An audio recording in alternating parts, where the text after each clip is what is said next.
नवीन पट्टनायक को आशु आरोग्य कामना करी दीप जालिले बस्ता विधायिका।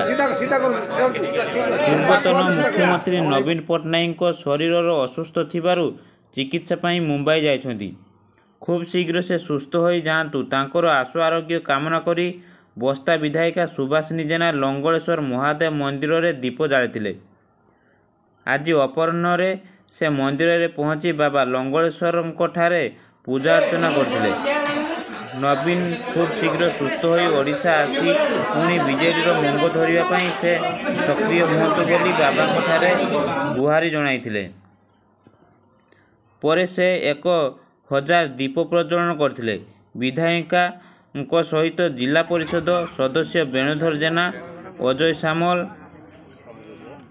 देवकुमार दे, अश्विनी कुमार जेना, महेंद्र बारिक, सौम्यदीप चक्रवर्ती, बीजेडी ब्लॉक सभापति गोविंद दास, चक्रधर गिरी, रंजिता तुंग, कस्तूरीबाला पात्र, सपन कुमार राउल, सुलता भगवान गिरी समेत शताधिक बीजेडी कर्मी उपस्थित थिले।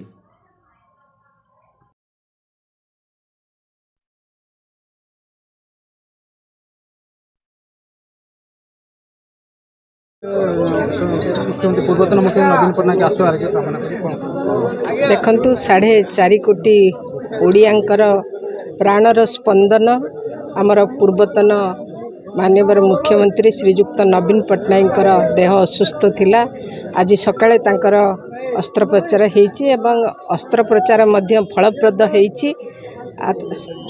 एठी आमे आज लंगलेश्वर रे बालियापाल ब्लॉक रो समस्त भाई माने बंधु माने भौणी माने एकाठी होईछु एवं लंगलेश्वर हर पार्वती ठारे आज पूजा अर्चना करने सहित दीप प्रज्वलन करिछु एवं प्रभुंक पाखरे मांक पाखरे समान भावरे आमे मिलित भावरे प्रार्थना करुछु आमर नेता शीघ्र सुस्थ होई ओडिशा फेरंतु एवं ओडिशावासींकर पूर्व भली सेवा करंतु।